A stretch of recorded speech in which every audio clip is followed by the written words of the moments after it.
Hey everyone, today I'll be showing you a little game I've been working on for the past 18 months. The game is called Spellwrath. It's still far from being finished and it's basically early in development.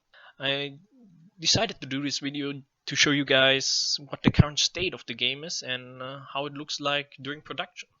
I hope to make this a little series so you can follow the production and, well, just see how a game slowly develops into a finished product.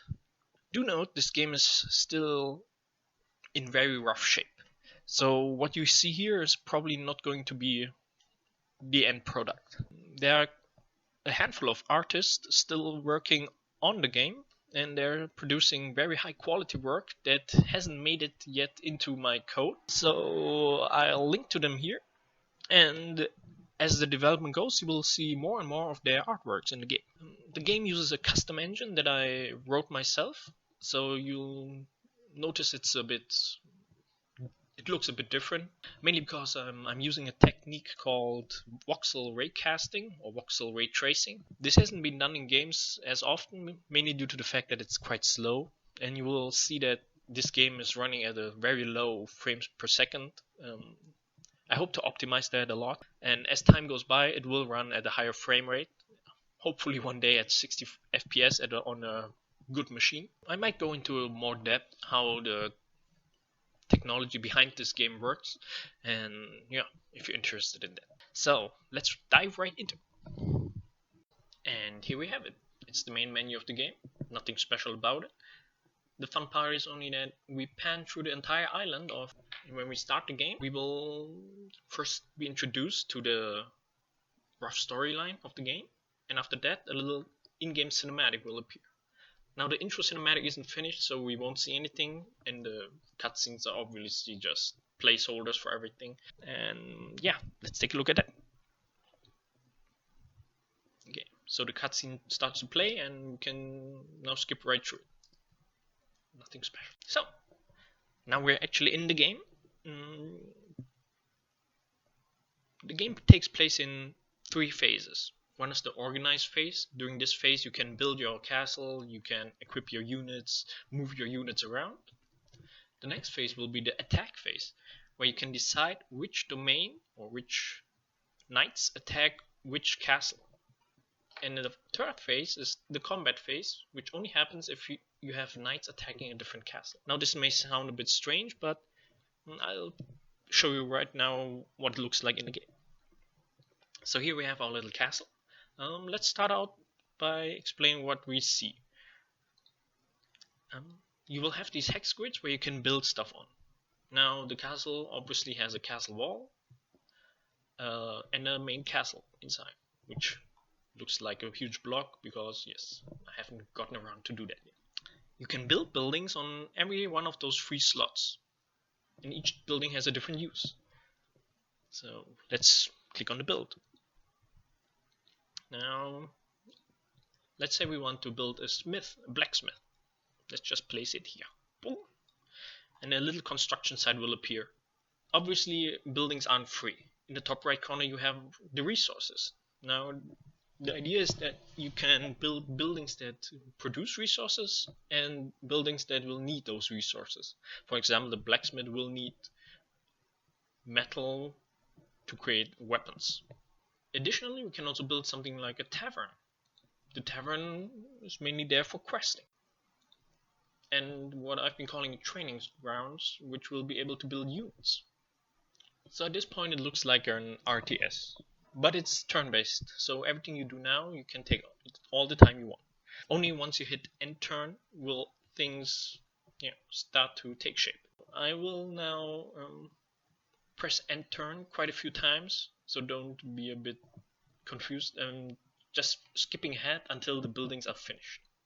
Boom, they're done. And jerking around, and we can see here that we have 3 little buildings. A little kind of barracks, a little tavern, and our blacksmith.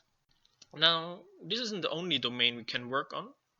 As you can see in the top right corner, we have our map of the entire island. Each of those little dots represents a little castle. This is one of the dots. This is the furthest southeast castle we have. And currently those light blue colored circles are our castles, and these are all the enemy castles. So you can pan around and look at each other's castles. You can look at your own castles, and yes, they're all very basic at the moment. I do have a few more exciting ones like this one and this one, which have a little more detail currently. Now, this is obviously something I'm still working on very heavily, is the entire layout of the game and the entire map, and it's going to be huge. So yeah, it's going to take a long time. We're talking about billions of voxels here that I have to place by hand at the moment because I don't have a way to generate, so I don't have a lot of things in the game currently. So once you have built your castle, your buildings, you can start organizing your units. To organize the units, we just go into the main castle because they will reside there, the main units. We can go into the main castle or any building that produces something by either clicking on the right on one of the buttons or by clicking on the building itself and just clicking enter. Now, inside the main castle, we can organize our units. The units are sorted into different lances, which means that there's always one main knight who controls many monsters or creatures. Now, the main knight will be a human. This is just a placeholder. I'm using a little dog as a placeholder because we're currently working on the creatures first and only later on the units, the knights. Okay, to organize the units, we're going to just drag and drop them around. Here we have a pool of units we've created in the castle, which won't take part in a fight, and these are the lances that will take part in a fight. So let's just add a few dragons to them. You can also click on the lances and look at the status of the fighter, or you can upgrade the creature by clicking class. For example, this wolf can evolve into a dire wolf. Think of it like Pokemon, where you can evolve a certain creature after a certain level. Now, let's enter a different building. One that actually has an interior. This is my favorite one as well. Let's take a look at the blacksmith. Good. So the interior of the blacksmith will look something like this. It's just a little scene where you can just look around, click on the little guys, and they will tell you something. You will have a shop owner in the front, and by clicking on him, the blacksmith panel will open. Here we can equip our units with weapons. Now this looks strange obviously because I haven't scaled it yet, but yeah, you get the point. Our weapons will have stats, much like games like Diablo or other RPGs. We can create little items and drag and drop them around. Okay. Now back in the world screen, let's take a look at the tavern real quick. In the tavern you will see the little quest givers. Ooh, looks a bit strange. By clicking on them you can send a lance on a quest. And it will just go there and do its quest.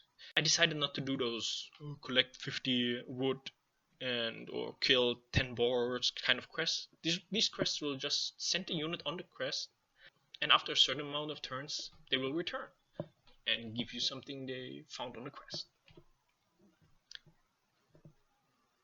Now this won't be as interactive, these quests, mainly due to the fact that this game already has a lot of things you have to take care about and you don't need to worry about questing.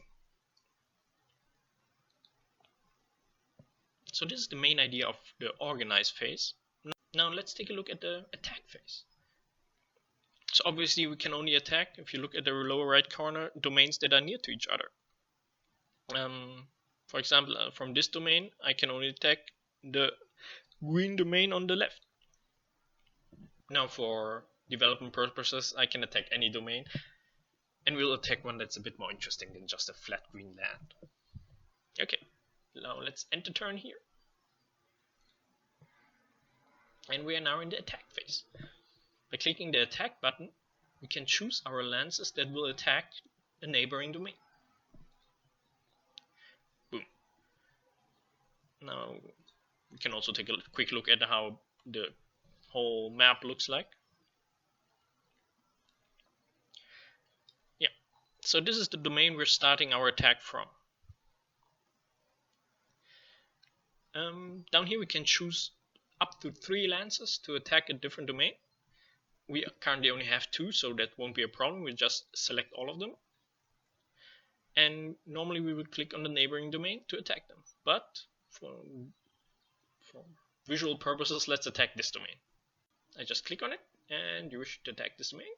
Now this attack is queued, and once we press execute again, all those attacks will resolve. AI attacks or your attacks, and you will have to actually do that combat. So let's click execute, and we jump right into the combat. Okay, for this I took out the main castle real quick so that it isn't as crowded on the little battlefield at the moment. So what we see here now is that we have our blue units, which are our units. They are marked by little blue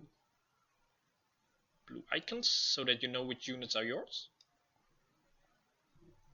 The knight is always marked by a little square, and the little fighters are all marked by little circles. So here we have one of the lances. This is tactical turn-based combat kind of gameplay at the moment. You can select individual units and move them around, and each unit will have abilities to damage other units. Now, the special thing about this lance system, which I borrowed from a game called Brigandine, is that once the main character, the knight, the leader of the lance, is damaged heavily, he will retreat with his entire lance. So it's obviously smart to attack the enemy lance leader all the time. Obviously this won't be easy to do because he will have all these other creatures surrounding him and defending him. So, at the moment, this is the lance that is able to move, where the other lances are idle and waiting for their turn. So let's just move one of the units. We can move it by clicking on move, and it can fly around in this area. So let's just click here, and there it goes. Now it has reached its destination. It can always attack and use magic. This will be the last thing it will be able to do, so we will use magic. And each unit will have a different set of magic abilities. Now obviously this little wyvern won't have a fireball, lightning and burn kind of attack, but these are the only ones I have currently in the game. So let's use a burn, and here you can see which area he can burn. It's finite, so it's limited to a certain distance. But we see that 2 of the enemy units are in range. So let's burn them.